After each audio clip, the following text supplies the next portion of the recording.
चलो तो अब बात कर लेते हैं थोड़ा कि अगर बहुत सारे स्टूडेंट जो है अगर उनका रिजल्ट खराब आ गया है, जैसे कि मान लीजिए किसी का अगर 500 नंबर का एग्जाम था, है ना, तो और बाकी सब 4 सब्जेक्ट में या 5 सब्जेक्ट में अगर अच्छे नंबर आए हैं और 1-2 सब्जेक्ट में अगर 1-2 नंबर से अगर फेल हो जाते हैं बच्चे लोग, तो उसके लिए एक एग्जाम रीचेक कॉपी होता है। उसके लिए आप लोग को रीचेक कॉपी करवा सकते हैं, जिसको बोलते हैं स्क्रूटनी बोला जाता है। उसको बोलते हैं स्क्रूटनी, ठीक है। तो स्क्रूटनी का एक फॉर्म आता है, गूगल फॉर्म आता है। गूगल फॉर्म पे आपको कहीं जाने की भी जरूरत नहीं है। अगर दोबारा कॉपी चेक कराना चाहते हो तो स्क्रूटनी के माध्यम से दोबारा कॉपी चेक करवा सकते हो, और उसके लिए एक ऑनलाइन ही आपको गूगल फॉर्म आएगा, समझे।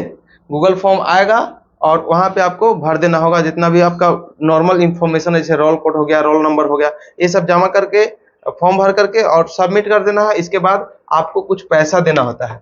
जैसे पहले होता था कि 70 रुपया पर कॉपी देना होता था। अगर एक कॉपी को दोबारा आप चेक कराना चाहते हो तो 70 रुपीज आपको पेड करना होगा, समझ में आया। और उसके बाद आपका जो रिजल्ट होता है वो बढ़ भी सकता है और नहीं बढ़ सकता है। अगर आप सच में सही से लिखे होंगे तो रिजल्ट आपका बढ़ेगा। अगर आपको सही से नहीं लिखे होंगे, आपके आंसर में त्रुटि होगी, तो उसमें रिजल्ट नहीं बढ़ेगा, ठीक है। तो उसका स्क्रूटनी का फॉर्म आता है, उसको भरना होता है। इसको इंग्लिश में बोलते हैं SCRUTINY, स्क्रूटनी। स्क्रूटनी का फॉर्म भर करके आप अपना रिजल्ट को दोबारा, अपना कॉपी को दोबारा चेक करवा सकते हैं और उसके बाद अपना नंबर को भी बढ़वा सकते हैं। समझ में आया बात।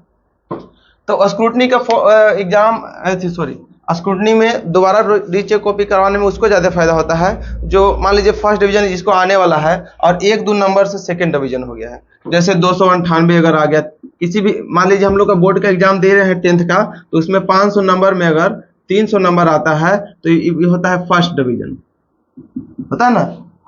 टोटल मार्क्स होता है 500 नंबर का, अगर 300 आ रहा है तो हो गया फर्स्ट डिवीजन। लेकिन अगर किसी बच्चे का 298 नंबर आया है ना, या फिर 295 नंबर आया है या 290 नंबर आया है और लगता है कि जो हमारे बोर्ड की तरफ से रिजल्ट दिया गया है वो गलत दिया गया है, तो स्क्रूटनी का फॉर्म भर करके दोबारा रीचेक कॉपी करवा सकते हैं, यानी कॉपी दोबारा आपका चेक होगा। और इसमें एक फायदा ये है कि आपका जो रिजल्ट पहले पब्लिश हो चुका है उससे रिजल्ट कभी कम नहीं होगा।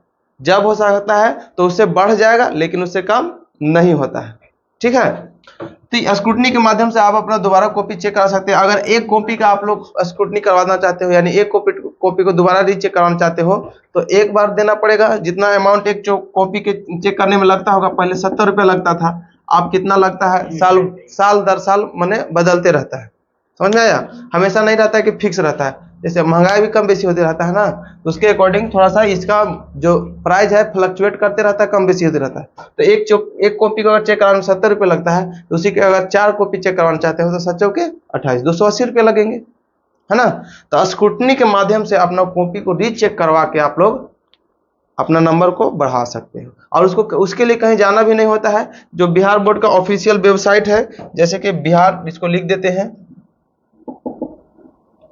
बिहार बोर्ड, एक ही में मिलल रहेगा, Bihar board online dot Bihar, बढ़िया से बिहार लिख देते हैं,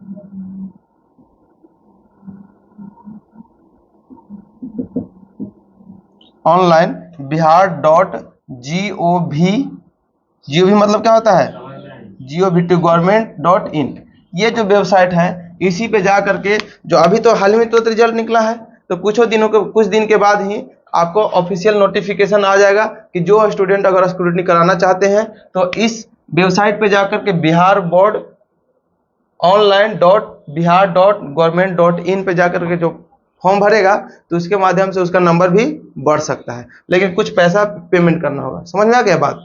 तो जैसे कि अभी इससे पहले कुछ इंटर का रिजल्ट निकला था, तो उसमें भी स्क्रूटनी का फॉर्म निकला था, उसमें भी भर करके बच्चे जिसका रिजल्ट कम था, 1-2 नंबर से कम, फर्स्ट डिवीजन से घट गया था, या फिर सेकेंड डिवीजन आ गए थे 1-2 नंबर की वजह से, या फिर थर्ड डिवीजन आ गए थे 1-2 नंबर से, तो वो सब स्क्रूटनी का फॉर्म भर करके और अपना नंबर बढ़वा सकते हैं। लेकिन अगर एक्चुअली में अगर सही से एग्जाम में लिखे होंगे तभी आपका नंबर बढ़ सकता है। समझ में आ गया बात। लेकिन अगर स्क्रूटनी भी करवाएं और नंबर तब भी नहीं बढ़ा है, मान लीजिए मैथ में किसी का स्टूडेंट का आया है 30 नंबर में तो पास होता है ना, 100 नंबर में 30 नंबर अगर आता है तो पास नंबर आता है। लेकिन अगर किसी का 28 नंबर मान लीजिए आ गया और स्क्रूटनी भी करवाया तब भी उसका 28 का 28 ही रहा, नंबर नहीं बढ़ा, तो उसके लिए एक एग्जाम होता है कंपार्टमेंटल एग्जाम, समझे? वो होता है एग्जाम कंपार्टमेंटल।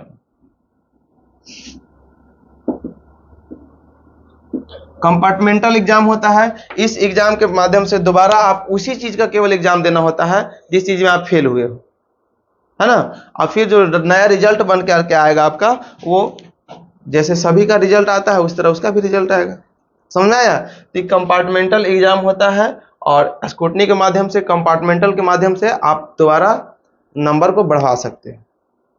तो दो तरीके हैं नंबर बढ़ाने का, एक स्क्रूटनी करवाने के, कॉपी रीचेक करवाने के, और दूसरा कंपार्टमेंटल एग्जाम दे करके। क्या स्क्रूटनी करवाएं फिर भी नंबर नहीं बढ़ा, इसका मतलब तुम सही से नहीं लिखे होंगे, तो उसी सब्जेक्ट का जिसमें आपको क्रॉस लगा हुआ है उसी सब्जेक्ट का दोबारा एग्जाम दे करके अपना नंबर को बढ़वा सकते हो, है ना।